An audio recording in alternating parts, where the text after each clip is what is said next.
قائمة على أعدائهم أجمعين من يوم ظلمهم إلى يوم الدين. أما بعد، فقد قال الله سبحانه وتعالى في كتاب المجيد وفرقان الحميد وقول الحق.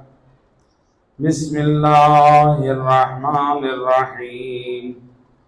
وعد الله الذين آمنوا وعملوا الصالحات لهم مغفرة وأجر عظيم. صلوات پڑھیں.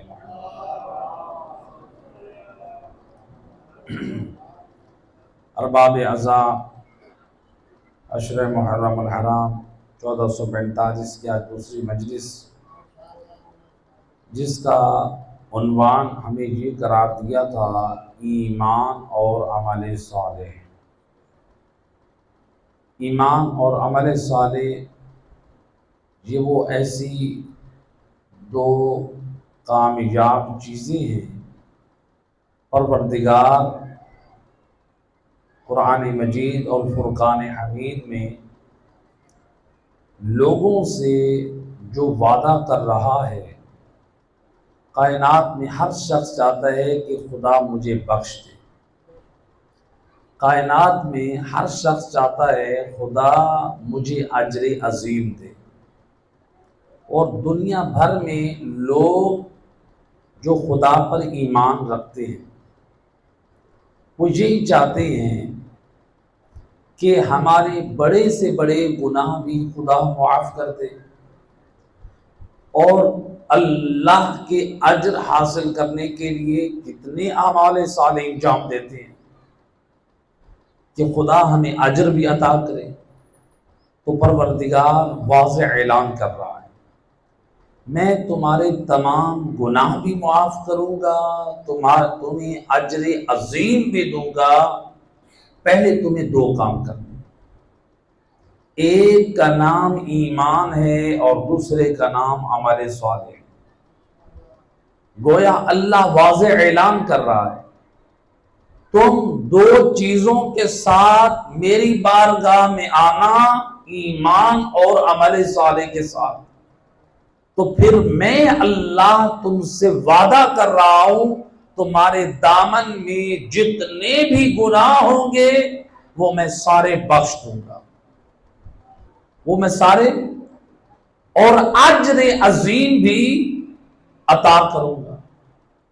اب اللہ قرآن میں خود کہہ رہا ہے ان اللہ لا یخلف المیعاد. اللہ وعدہ خلافی نہیں کرتا. یعنی اللہ کا وعدہ ایسا نہیں ہے جیسے آج شوہر بیوی سے وعدہ کرتا ہے اور وعدہ خلافی کرتا ہے. اللہ کا وعدہ ایسا نہیں ہے جیسے اولاد ماں باپ سے وعدہ کرتے ہیں. اللہ کا وعدہ ایسا نہیں ہے جیسے شاگرد استاد سے وعدہ کرتے ہیں. اللہ کا وعدہ ایسا نہیں ہے جیسے ملازم اپنے باس سے وعدہ کرتا ہے. اور اسی طرح سے اللہ کا وعدہ ایسا بھی نہیں ہے جیسے آج ہمارے بعض مجلس پڑھنے والے وعدہ کرتے ہیں. کسی مومن کو دعوت دی، اس نے لکھوائی، دوسری جگہ سے جب آفر آئی، اچھی نیاز ملی، پہلے والے کو خطا، لہذا وعدہ خلافی ہو گئی. اس لیے تو اللہ کے رسول نے خبردار 1400 سال پہلے کیا تھا، سیاتی زمان علی امتی، میری امت پہ جلد وہ وقت آئے گا دینہم دنانیرہم، لوگوں کا دین روپیہ اور پیسہ ہوگا. وہ اپنے وعدوں کو توڑ دیں گے، بہت ساری چیزیں، یعنی وہ دین کو قربان کر بیٹھیں گے. کس کے لیے؟ مال کے پیچھے، مال کی محبت کی وجہ سے برباد ہو بیٹھیں گے. لہذا اللہ وعدہ کر رہا ہے ان اللہ لا یخلف المیعاد. اللہ وعدہ خلافی کرنے والا نہیں ہے. اللہ کا جو وعدہ ہے وہ اٹل ہے، ہماری طرح اللہ کے وعدے نہیں. تو لہذا اب ہمارے لیے ضروری ہے ہم اپنے ایمان کی سلامتی کریں. جب ہمارے ایمان کی سلامتی ہوگی ہمارا عمل صالح بھی خدا کی بارگاہ میں قبول ہوگا. آج یوم جمعہ جو دن منسوب ہے ہمارے وقت کے امام زمانہ علیہ السلام سے. اللہم صلی علی مل کے امام کی ذات پہ صلوات بھیجیں. اللہ صلی علی. یہ صلوات کوئی معمولی عمل نہیں ہے. کبھی اس میں بخل نہ کیا کرے، بلکہ جب کوئی ایک مومن صدا صلوات کی بلند کرتا ہے جتنے مومنین پڑھتے ہیں ان کو تو ثواب ملتا ہے، اس صدا بلند کرنے والے کے نامہ اعمال بھی ان تمام پڑھنے والوں کے نیکیاں کا لکھا جاتا ہے. یہ صلوات کوئی معمولی عمل نہیں ہے. اور اس لیے معصوم فرماتے ہیں جب کوئی شخص آیا کہ میرے دامن میں بڑے بڑے گناہ ہیں، میں چاہتا ہوں کہ ان گناہوں کا کفارہ کیسے ادا ہو، امام فرماتے ہیں پریشان نہ ہو، کثرت سے محمد و آل محمد کی ذات پہ صلوات بھیج، تیرے گناہوں کا کفارہ ادا ہو جائے. اللہ. تو یوم جمعہ تو ویسے بھی صلوات کی ایک فضیلت ضمن ذکر آ گیا تو چلے ایک روایت تبرکن، بلکہ روایت نہیں، علماء نے ایک حکایت نقل کی. ہمارے علماء اور فقہاء میں سے ایک فقیہ نائب امام مجتہد گزرے ہیں، ملا علی حمدان. حمدان شہر یہ ایران کا نائب امام. تقریباً آج سے 100 سال پہلے ایک مرد مومن اپنے زمانے کا نیک نمازی دیندار، سجدے کے آثار جس کی پیشانی پہ، یہ ملا علی حمدانی نائب امام کی خدمت میں خمس کی معمولی رقم لے کر پہنچے کہ آپ نائب امام یہ میرا واجب قبول کیجیے. یہ جو آج دینی ادارے جتنے بھی چل رہے ہیں اور جہاں پر آپ فرش عزا میں آئے ہوئے ہیں، یہ آپ لوگوں کے واجبات شرعی کی ادائیگی کے ساتھ یہ ادارے قائم ہیں. لہذا ملا علی حمدانی کی خدمت میں وہ خمس کی رقم پیش کی. انہوں نے وہ رقم قبول کرنے کے بعد مومن کے حق میں دعا کی. اس کے بعد کہتے ہیں اے مومن، اے فلاں، آپ کا خدا یہ خمس قبول کرے، مجھے یہ بتائیں آپ کے وجود سے ایک خوشبو آ رہی ہے. اب نائب امام علماء کے لیے ذرا یہ مشکل ہوتا ہے، بس آپ میں سے کوئی اچھی پرفیوم استعمال کرے اور مجھے ایک پسند آ گئی، میرے لیے ذرا مشکل ہوگا. آپ میں سے کسی کو روک کے کہوں کہ جو پرفیوم آپ استعمال کرتے ہیں ذرا مجھے بھی اس کا نام بتائیں. اب ایک نائب امام، میں تو ایک ادنا سا طالب علم، مجھے بھی ایک حیا آڑے آئے گی، اور نائب امام ایک مرد مومن سے کہہ رہے ہیں جو آپ خوشبو استعمال کرتے ہیں اس کا نام کیا ہے؟ وہ کہتے ہیں کہ اے آقا زادہ، اے نائب امام، میں کوئی بھی خوشبو استعمال نہیں کرتا. ملا علی حمدانی نائب امام حیران ہے. مرد مومن جس کے چہرے سے نور اور شرافت کے اثار ہیں، پیشانی پہ سجدے کے نشان ہیں، خمس کی رقم بھی ادا کرنے آیا ہے، بظاہراً دیندار، واجبات کا پابند ہے. یہ کیسے ہو سکتا ہے یہ مومن جھوٹ بولے اور کہہ رہا ہے کہ میں نے تو پرفیوم کوئی عطر استعمال نہیں کیا؟ وہ کہتے ہیں یہ کیسے ہو سکتا ہے؟ تمہارے وجود سے خوشبو آئے اور تم خوشبو استعمال نہ کرو؟ مجھے ضرور بتاؤ. چونکہ اسلام میں خوشبو کا استعمال کرنا مستحب ہے. روایات میں ہے کہ سید الرسل کا سب سے زیادہ گھر میں خرچہ خوشبو کا ہوتا تھا، سب سے زیادہ. اور حتیٰ کہ یہاں تک روایات میں ملتا ہے امام حسن مجتبی نے مسجد میں ایک عطردان رکھا ہوا تھا جو خود بھی عطر لگاتے تھے، دوسرے نمازی بھی عطر لگاتے تھے. اور روایت ہے معصوم فرماتے ہیں 2 رکعت نماز خوشبو کے ساتھ پڑھے جانے والی 70 رکعت نماز جو بغیر خوشبو کے پڑھی جائے، بغیر خوشبو لگا کر پڑھی جائے، وہ 2 رکعت نماز عطر لگا کر خوشبو لگا کے پڑھنا افضل ہے ان 70 رکعت نماز سے. اور آج کوئی پوچھ سکتا ہے کہ عطر کی جگہ کیا ہم پرفیوم استعمال کر سکتے ہیں؟ جی بالکل. آیت اللہ سیستانی کے نزدیک پرفیوم میں یہ جو الکوہل ہوتی ہے، سپرٹ یا دوسری چیزیں یا پالش میں، آغا سیستانی کے نزدیک الکوہل کی یہ تمام قسمیں پاک ہیں. تو لہذا آپ نماز سے پہلے وہ پرفیوم استعمال کر کے وہ ثواب حاصل کر سکتے ہیں. تو بہرحال نائب امام کا اصرار بڑا.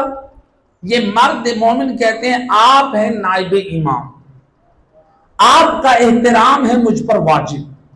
میں خوشبو تو استعمال نہیں کرتا لیکن ایک راز سے آج پردہ اٹھا رہا ہوں. کہا وہ کون سا راز ہے؟ کہا کہ قبلہ میں ایک رات میں نے عالم میں خواب میں سید الرسل کو دیکھا کہ سید الرسل کی محفل ہے، اس میں ہم چند افراد موجود ہیں. اس محفل میں رسول اللہ نے ہماری طرف دیکھ کے کہا تم میں سے کون ہے میری ذات پہ کثرت سے صلوات بھیجنے والا؟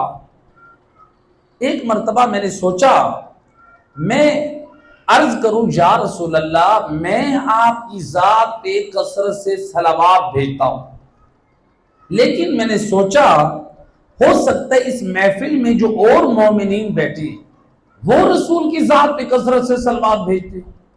میں حیا کے مارے خاموش ہو گئے. رسول اللہ نے پھر سوال کیا تم میں سے کون ہے میری ذات پہ کثرت سے صلوات بھیجنے والا؟ پھر میرا دل چاہا میں کہوں، پھر خاموش ہو گیا. جب رسول اللہ نے 3 مرتبہ پوچھا کسی نے جواب نہ دیا. سید الرسل اپنے مقام پر کھڑے ہوئے اور جب رسول کھڑے ہوئے تو ہم جتنے افراد رسول اللہ کی بزم میں بیٹھے تھے ہم سارے تعظیم رسول خدا میں کھڑے ہو گئے اور سید الرسل کھڑے ہو کر مجھ گناہگار کی طرف بڑھے اور مجھ گناہگار کے ہونٹوں کا رسول اللہ نے بوسہ لے لیا اور سید الرسل کے مبارک ہونٹ جب سے میرے ہونٹوں سے مس ہوئے اس کے بعد رسول نے فرمایا اے بندہ مومن تو ہے میری ذات پہ کثرت سے صلوات بھیجنے والا. اللہ صلی علیہ. کہا قبلہ اس میں مجھ حقیر کا کوئی کمال نہیں ہے. جب سے سید الرسل کے لبہائے مبارک میرے ہونٹوں سے مس ہوئے ہیں اس وقت سے اللہ نے میرے وجود میں یہ خوشبو پیدا کر دی. اللہ اکبر.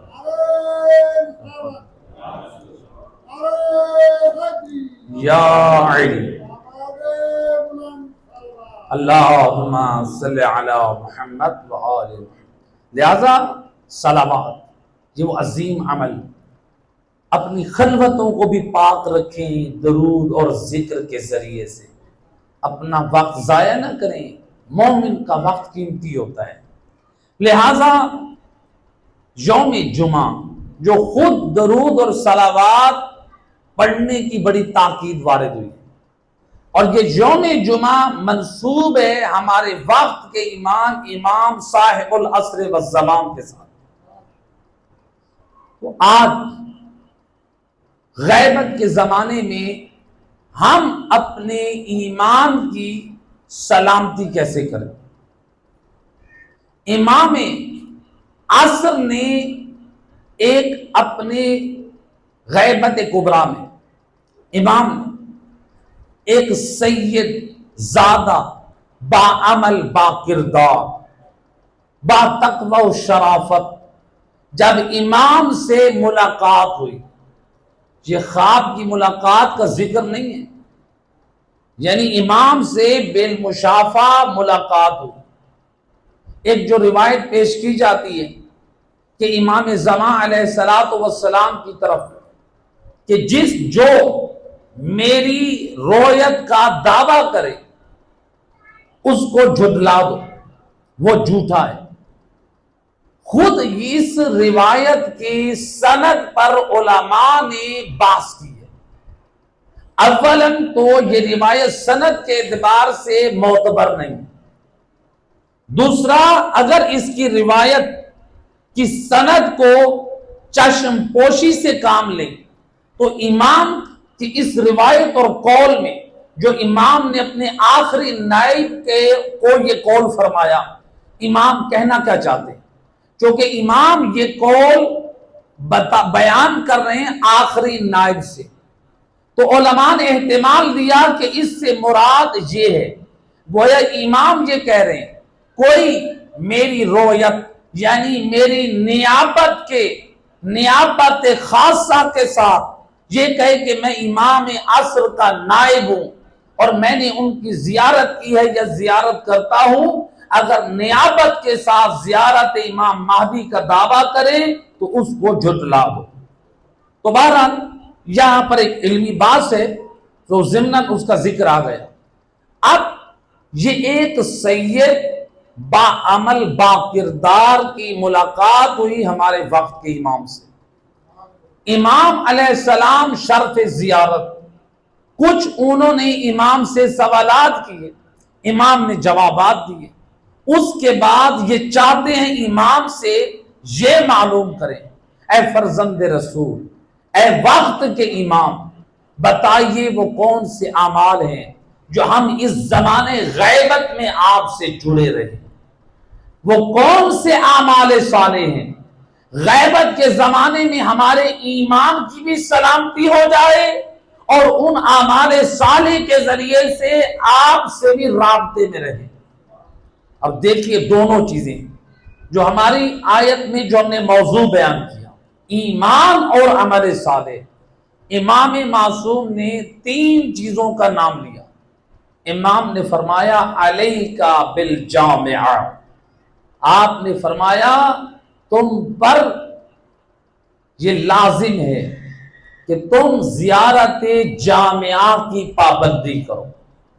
زیارت جامعہ مفاتیح الجنان، اگر آپ نجف اشرف جائیں حرم امیر المومنین میں، آیت اللہ سیستانی کے پوتے، آیت اللہ سیستانی کے بیٹے یا ہمارے دیگر جو بزرگ علماء نجف اشرف کے طلاب، وہاں پر زیارت جامعہ یعنی جسے کم سے کم 15 سے 20 منٹ لگتے ہیں، جو کھڑے ہو کر زیارت جامعہ کی تلاوت کرتے ہیں، زیادہ ٹائم نہیں لگتا۔ اگر آپ پابندی کریں تو زیادہ سے زیادہ 15 منٹ لگیں گے۔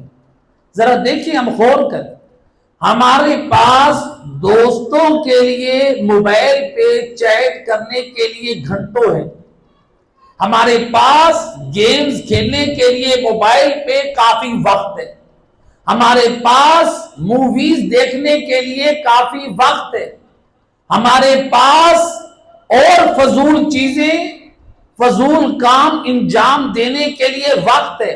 اگر وقت نہیں ہے تو اپنے وقت کے امام کی خدمت میں سلام پیش کرنے کے لیے وقت ہے۔ اگر وقت نہیں ہے تو زیارت جامعہ جو ائمہ خدا کی خدمت میں سلام پیش کیا جاتا ہے، ائمہ خدا کی خدمت میں سلام پیش کرنے کے لیے وقت نہیں ہے۔ اس کا مطلب یہ ہے ہمارے دنیا کے دوستان ہمیں عزیز ہیں، امام علی ہمیں عزیز نہیں ہے، امام زمان ہمیں عزیز نہیں ہے، امام حسین ہمیں عزیز نہیں ہے۔ دوستوں کے لیے وقت نکالیں، رشتہ داروں کے لیے وقت نکالیں، گیمز کے لیے وقت نکالیں، ڈراموں اور فلموں کے لیے آپ کے پاس وقت ہے، آپ کے پاس زیارت جامعہ کے لیے وقت نہیں ہے، اپنے وقت کے امام کی خدمت میں سلام پیش کرنے کے لیے وقت نہیں ہے۔ لہذا امام کی جو نصیحت ہے زیارت جامعہ۔ دوسرا عمل، امام علیہ السلام نے فرمایا علیک بالعاشورا، اگر ہم سے جڑ کر رہنا چاہتے ہو زیارت عاشورا کی پابندی کرو۔ زیارت عاشورا، زیارت عاشورا کی اگر صرف تلاوت کریں جو 100 مرتبہ لعن اور صلوات ہے اس سے ہٹ کے صرف 5 منٹ، یعنی جو لوگ روزانہ پڑھنے کے عادی، زبان پر اتنی روانگی آ جاتی ہے، صرف 5 منٹ۔ لہذا زیارت عاشورا کو اپنی زندگی میں شامل کیجیے۔ زیارت عاشورا کے بارے میں روایت ہے جو ہر روز زیارت عاشور پڑھتا ہے اس کو وہ ثواب ملتا ہے جیسے روز عاشور کربلا میں امام حسین ابن علی کی خدمت میں حاضر۔ یہ زیارت عاشورا۔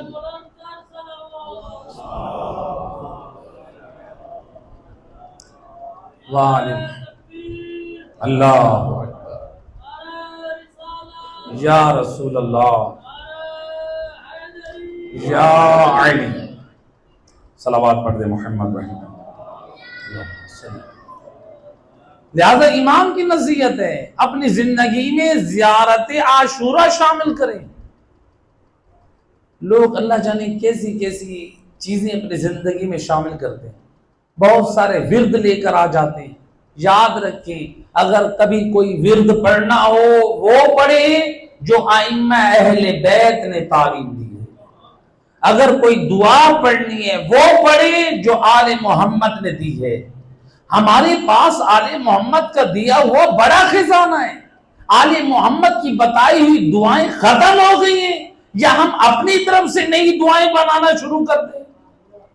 آل محمد کے بتائے ہوئے وردوں کا اثر ختم ہو گیا ہے، ہم صوفیاء کے بتائے ہوئے وردوں پر عمل شروع کر دیں۔ لہذا اہل بیت اطہار نے جو ہمیں ذکر دیے ہیں، جو ورد دیے ہیں، آپ ان پر عمل کریں۔ صلوات پڑھ دے محمد والے۔ لہذا زیارت عاشورا اپنی زندگی میں شامل کیجیے۔ کس قدر برکات ہے زیارت عاشور کی، ملتا ہے۔ تحریر کیا علماء نے یہ حکایت، ایران میں ایک جوان زیارت عاشور کی پابندی کرتا ہے اور اتفاق سے اس جوان کا ایکسیڈنٹ ہوتا ہے اور یہ جوان اپنی قوت حافظہ سے محروم ہو جاتا ہے، نہ ماں باپ کی پہچان ہے نہ لوگوں کی پہچان ہے، سب پہچان ختم ہو گئی۔ اب یہ اپنے گھر کے باہر گلی میں بیٹھا ہے یا جہاں پہ بھی یہ ذہنی طور پہ مینٹل ہو چکا ہے، لیکن لوگ زیارت عاشور کا معجزہ کیا دیکھتے؟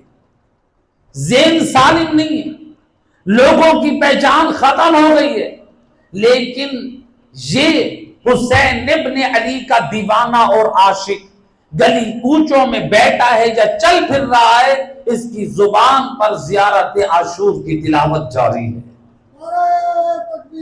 اللہ یا رسول اللہ یا علی، اللہم صلی علی محمد وآلہ۔ لہذا زیارت عاشور، امام حسین کی زیارت کو اپنی زندگی کا ایک حصہ قرار دیں۔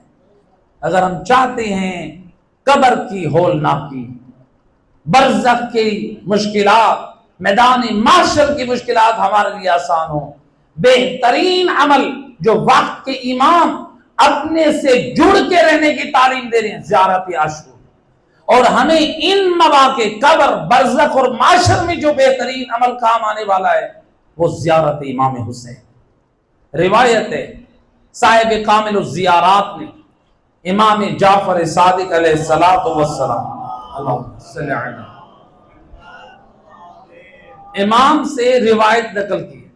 امام فرماتے ہیں جو شخص ہمارے جد حسین کی قبر کی زیارت کو جاتا ہے، وہاں قبہ امام حسین کے قریب 70,000 ملائکہ اللہ کی عبادت کر رہے ہیں. اور امام فرماتے ہیں ان فرشتوں میں سے ہر فرشتے کی 2 رکعت نماز کا ثواب خدا کے نزدیک مومن کی 1000 رکعت نماز کے برابر. ان فرشتوں کی 2 رکعت نماز مومن کی 1000 رکعت نماز کے برابر. امام فرماتے ہیں جو شخص بھی ہمارے جد حسین کی قبر کی زیارت کو کربلا جاتا ہے حکم خدا ہوتا ہے اے ملائکہ جتنے بھی امام حسین ابن علی کے زوار آئے ہیں یہ 70,000 ملائکہ دن میں جتنی بھی نمازیں پڑھ چکے ہیں ان سب کی عبادت اور نماز کا ثواب ان زائرین حسین کے نامہ اعمال میں لکھ دو. اللہم صلی علی محمد وآل محمد. اور امام علیہ السلام فرماتے ہیں امام صادق سے یہ دوسری روایت امام فرماتے ہیں جب کوئی زائر حسین اپنے گھر سے زیارت حسین ابن علی کے لیے نکلتا ہے خدا کی طرف سے حکم ہوتا ہے 700 فرشتے اس زائر حسین کو اپنے حلقے میں لے لیتے ہیں. 700 فرشتے کوئی اس کے آگے ہوتا ہے کوئی اس کے پیچھے ہوتا ہے کوئی اس کی دائیں طرف ہوتا ہے کوئی اس کی بائیں طرف ہوتا ہے کوئی اس کے اوپر ہوتا ہے کوئی اس کے نیچے ہوتا ہے. ہر طرف سے وہ 700 فرشتے اپنے حلقے میں لے لیتے ہیں.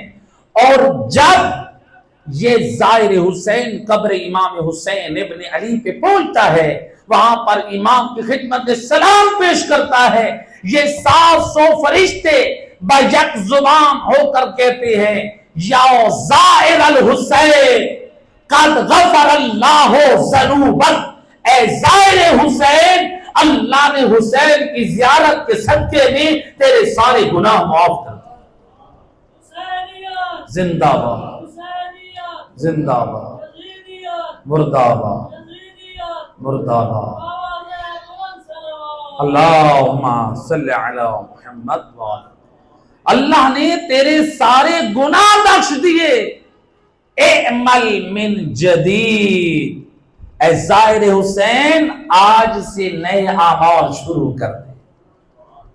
ایسا کام نہ کرنا یعنی ایسا گناہ نہ کرنا جو تیری اس زیارت حسین کو جلا کر رکھ دے. اس عمل کی حفاظت کرنا لہذا نئے عمل شروع کر دے. اور پھر یہ ملائکہ اللہ کی پناہ کی دعا کرتے ہیں اس مرد مومن کے حق میں اے اللہ اس زائر حسین کو اپنی پناہ میں رکھ. امام فرماتے ہیں اب یہ زائر حسین جب اپنے گھر جاتا ہے دنیا کے جس کونے میں جہاں کہیں ہوتا ہے یہ ملائکہ اسے گھر تک چھوڑنے کے لیے آتے ہیں. اور فقط یہاں تک نہیں امام فرماتے ہیں کبھی کبھار یہ ملائکہ اس کی زیارت کے لیے آتے رہتے ہیں اور ہر روز یہ 700 فرشتے قبر امام حسین کی زیارت کرتے رہتے ہیں. اور خدا کی طرف سے حکم ہوتا ہے اے ملائکہ ان 700 فرشتوں کی زیارت کا ثواب اس زائر حسین کے نامہ اعمال میں لکھ دو جو آقا حسین کی زیارت کے لیے کربلا گیا تھا. ایک مل کے صلوات پڑھ دے محمد و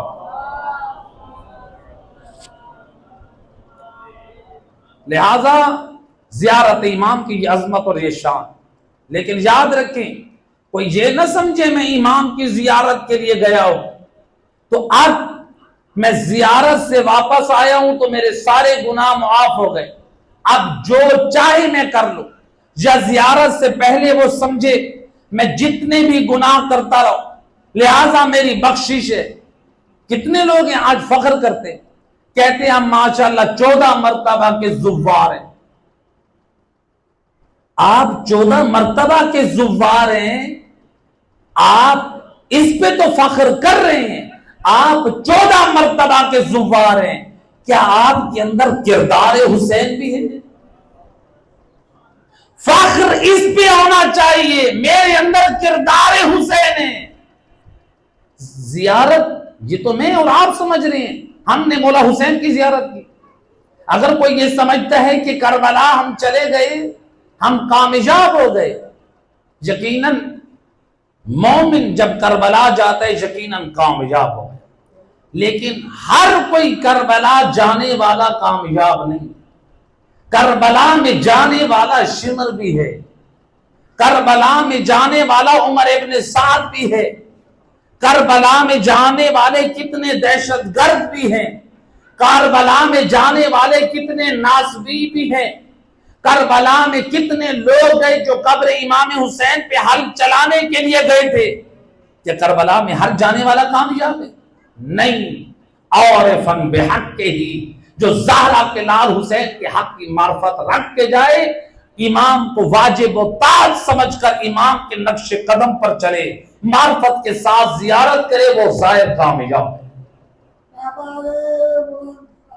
اللہ صلی اللہ۔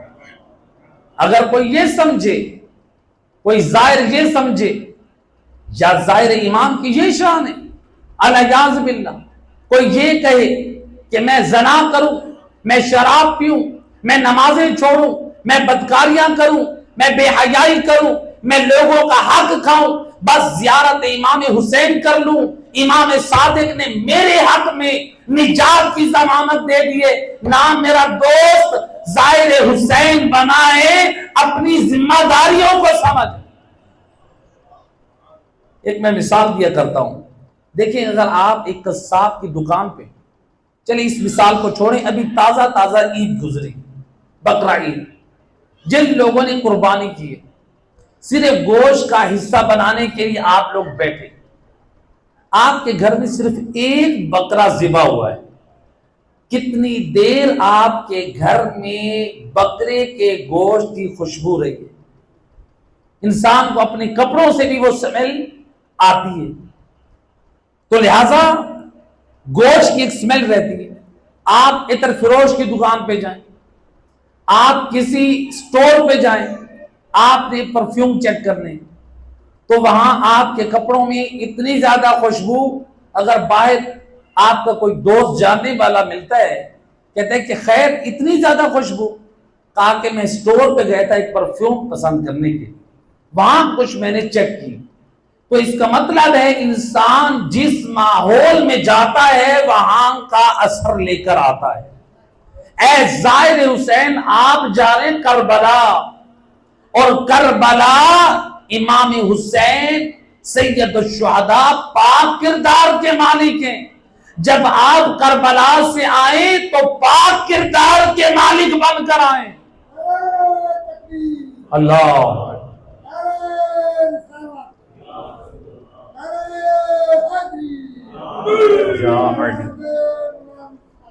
اللہم صلی علی محمد۔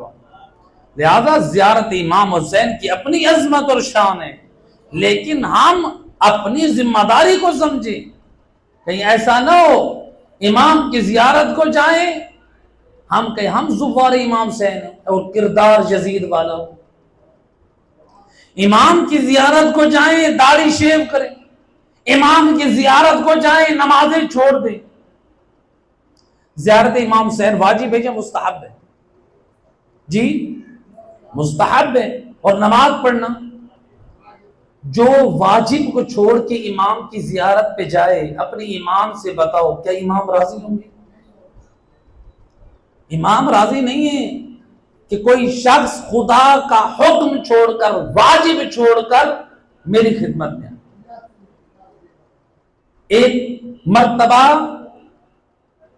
ہوائی جہاز میں سفر ہو رہا تھا، جیسا کہ زائرین جاتے ہیں، نماز کا وقت ہوا دبئی ایئرپورٹ پہ، اور ایک مرد مومن نے نماز پڑھی، پورا قافلہ بغیر نماز کے بیٹھا ہے۔ اب وہ مومن وہ پریشان، ہر ایک کو کہا کہ نماز فرض ہے، واجب ہے، اب زیارت امام پہ جا رہے وہ مستحب ہے۔ ایک مومنہ نے کیا جواب دیا، ایک سید زادی اپنے آپ کو اولاد رسول کہلوانے والی. کیا جواب دیا؟ کہا کہ آپ کیا بات کرتے ہیں نماز کی؟ شہزادی فاطمہ زہرا نے ضمانت دی ہے، جو میرے لال حسین کو روئے اس پہ جنت واجب. جب شہزادی نے جنت کی ضمانت دے دی، صلوات پڑھے محمد،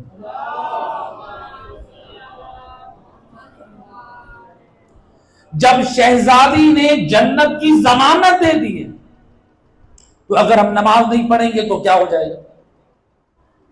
یعنی دیکھیں جناب سیدہ نے بے شک اپنے لال حسین کے عزاداروں کو جنت کی ضمانت دی.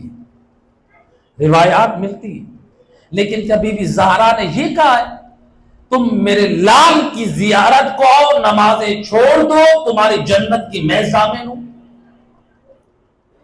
تو جو خود ماں حسین کی ہو پھر اس کو نمازوں کی کیا ضرورت تھی؟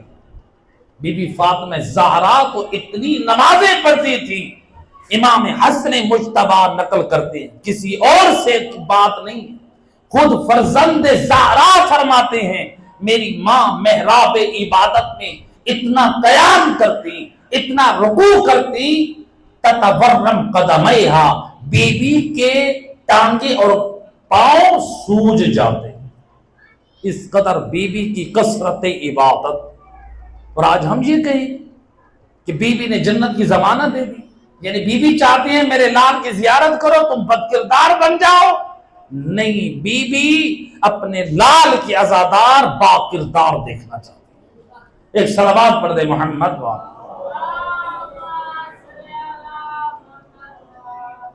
لہذا زیارت امام مستحب ہے اور نماز کیا ہے؟ واجب. لہذا کوئی یہ نہ سمجھے یقیناً زیارت امام کا ثواب جو آپ سن چکے، معرفت کے ساتھ زیارت کریں، واجبات کی ادائیگی کے ساتھ آپ زیارت کریں. آپ کربلا میں حر بن کر جائیں. حضرت حر بھی گئے تھے حسین مولا کی خدمت میں تو اپنی اصلاح کر کے آئے تھے. انہوں نے اصلاح کی تھی، انہوں نے اپنی غلطیوں کو سدھارا تھا. کربلا ہمیں حر بناتی ہے، کربلا ہمیں بے دین نہیں بناتی، کربلا ہمیں امام حسین کے خلاف اور راستہ اپنانے کی دعوت نہیں دیتی، بلکہ کربلا ہمیں دین خدا کی طرف دعوت دیتی ہے. صلوات پڑھتے محمد. لہذا ہمارے وقت کے امام نے جو غیبت کبریٰ میں جو دوسرا عمل اپنے سے جڑ کے رہنے کا عمل صالح بتایا، جس میں ایمان کی سلامتی ہے، وہ ہے زیارت عاشوراء. تیسرا عمل فرمایا علیک بالصلاۃ النافلہ، نماز تہجد قائم کرو. یہ وہ عمل ہے جو ہم سے جوڑ کر رکھنے والا عمل صالح ہے، جس سے ایمان کی سلامتی ہے، وقت کا امام راضی ہوگا. نماز تہجد. آیا ایک جوان امام علی ابن ابی طالب علیہ السلام کی خدمت میں، ایک صلوات پڑھے محمد.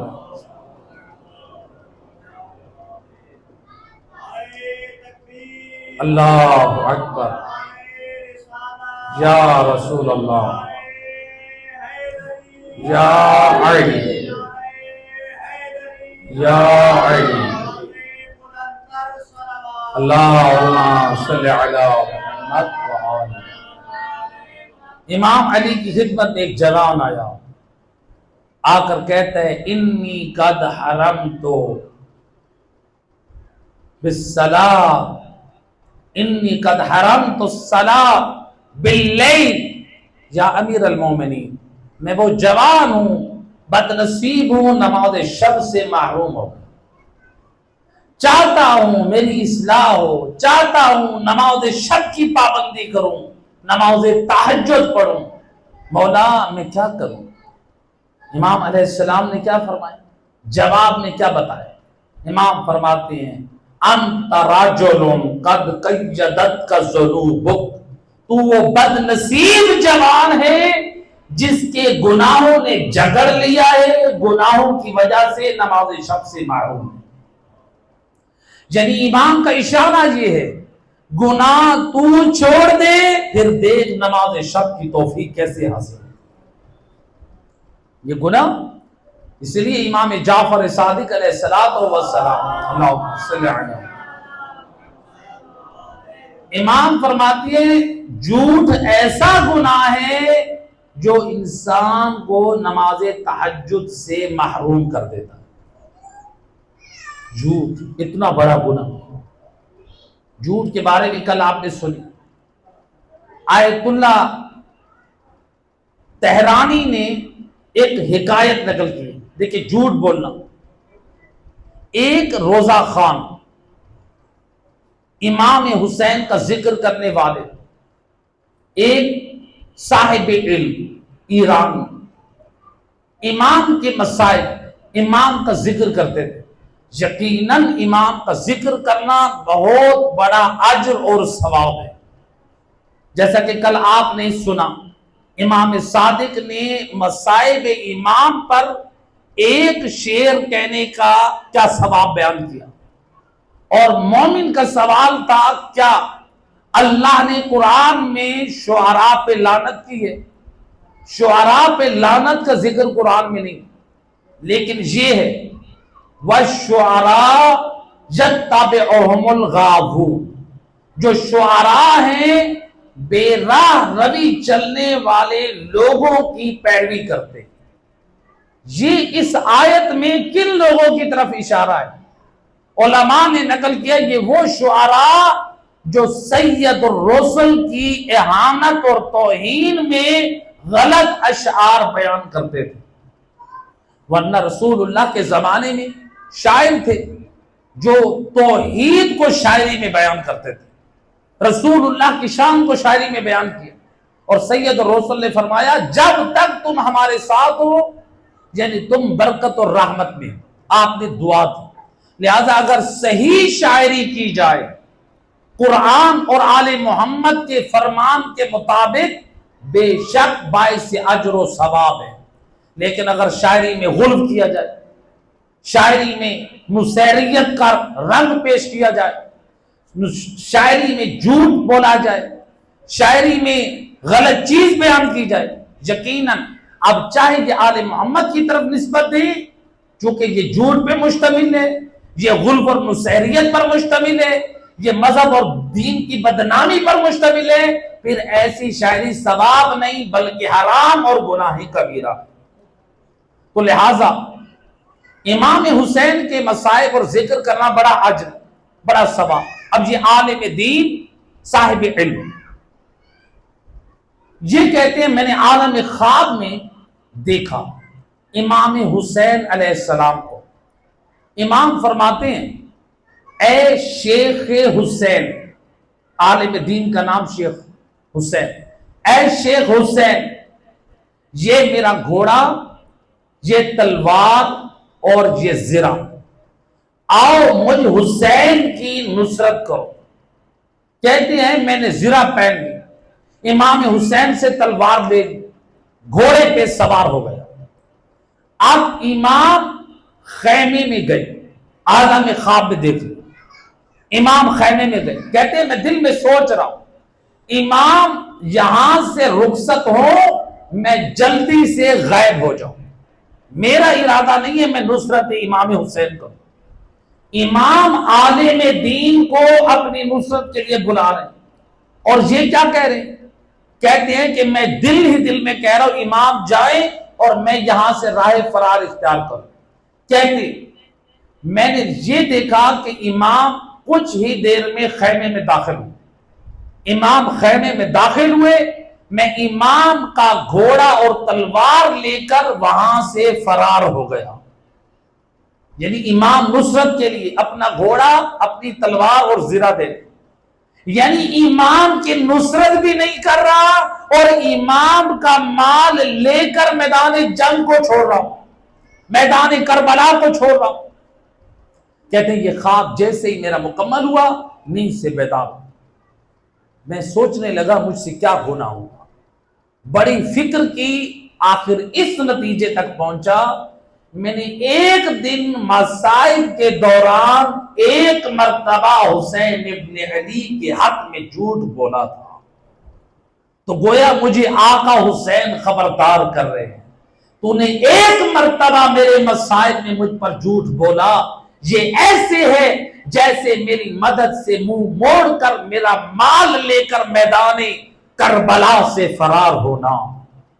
منبر پہ آنا صرف کمال نہیں ہے، منبر پر آئے اپنے دین کی حفاظت ہونی چاہیے، اس منبر سے مذہب آل محمد کی نمائندگی ہونی چاہیے، صحیح فکر کو پہنچانا چاہیے، نسلوں کی تربیت ہونی چاہیے، جوانوں کی اصلاح ہونی چاہیے۔ یہ منبر شوق پورا کرنے کا نام نہیں، یہ منبر حسین، یہ منبر رسول، یہ ترویج مذہب اور محمد کا وسیلہ ہے۔ صلوات پڑھ دے محمد۔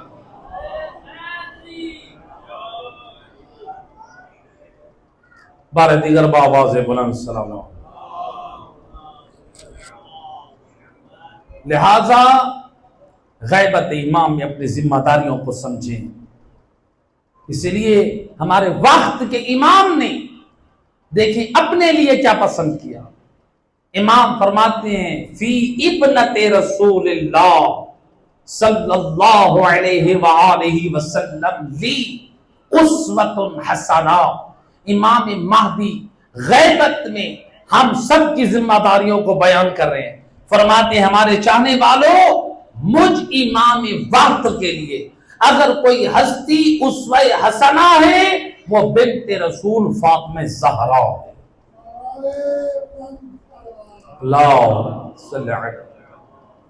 لہذا آج ہمارے جوان، آج ہمارے بچے، آج ہم دوسری جو ہے وہ آئیڈیل شخصیات بنا رہے ہیں۔ کوئی کہہ رہا ہے فلاں ایکٹر میرا آئیڈیل ہے، کوئی کہتا ہے فلاں میرا آئیڈیل ہے۔ یہ کہاں ہم جا رہے ہیں؟ اپنے دین اور ایمان کو برباد کر رہے ہیں۔ امام مہدی علیہ السلام اپنی آئیڈیل شخصیت بتا رہے ہیں تو جناب فاطمہ زہرا کو بیان کر رہے ہیں۔ ہماری زندگی میں جناب سیدہ کا کردار ہونا چاہیے، ہماری زندگی میں رسول اللہ کا پاک کردار ہونا چاہیے، ہماری زندگی میں امام علی کا پاک کردار ہونا چاہیے۔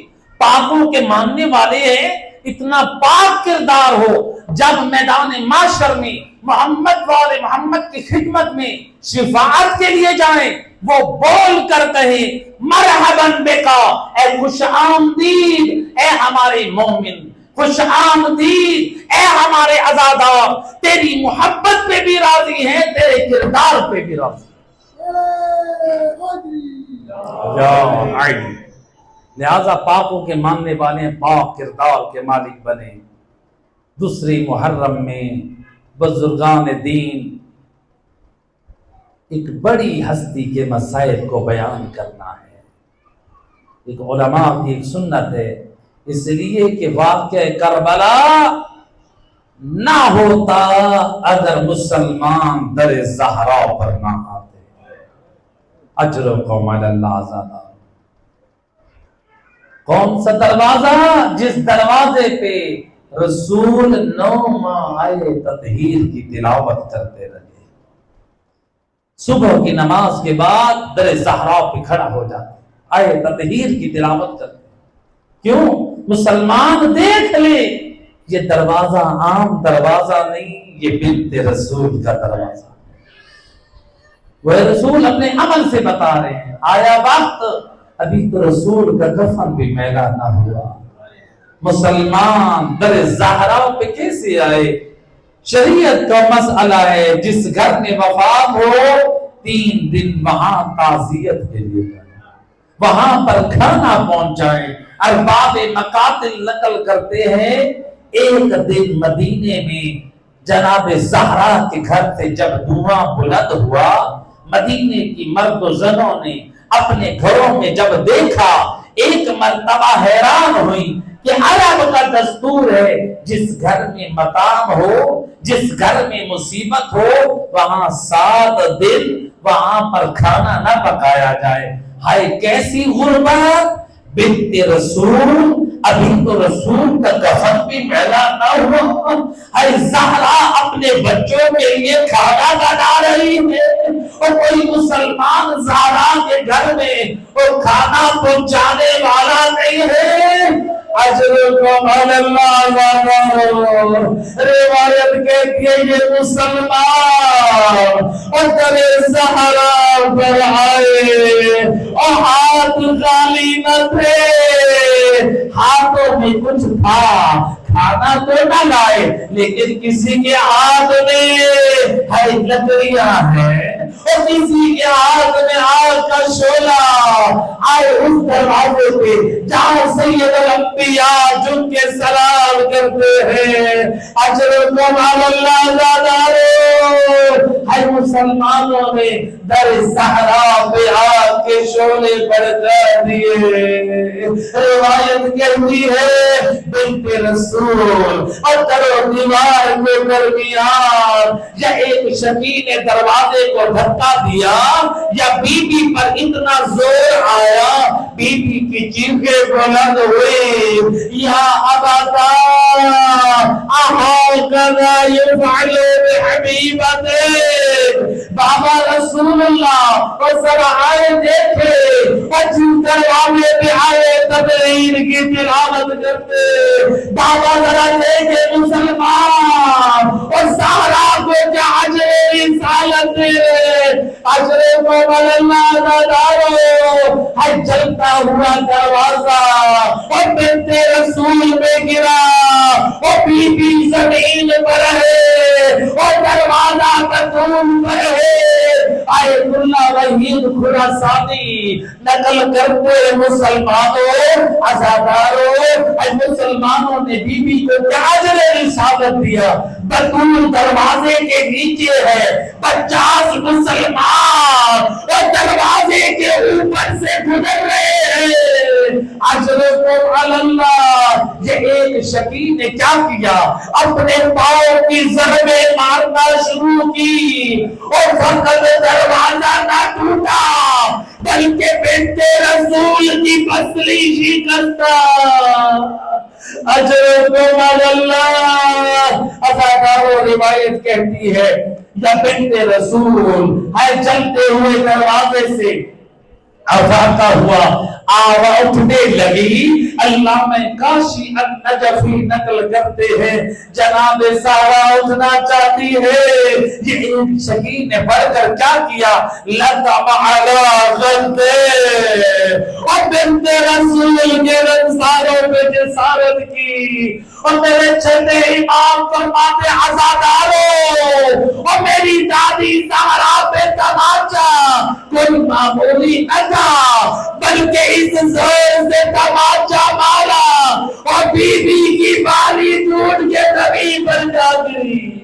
اجرکم علی اللہ، اور بعض ارباب منبر سے میں نے سنا وہ پڑھ رہے تھے، اور جب مارنے والے نے اور بی بی کے منہ پہ تماچا مارا، بی بی کا رخسار اور دونوں طرف سے سرخ ہوا، اور دو طرف سے کیسے کا ایک طرف سے تو تماچا لگا اور دوسری طرف سے پتھروں کی دیوار۔ اجرکم علی اللہ، ہے عزادارو، یا بنت رسول کو افاقہ ہوا، آواز دی یا وزا خوزینی وسندنی الى صدرک، وزا سہارا کو سہارا دے، او میری گود کا باغ گزر گیا، او میرا محسن شہید ہو گیا۔ اجرکم علی اللہ، الا لعنت اللہ علی القوم الظالمین، وسيعلم الذين ظلموا أي منقلب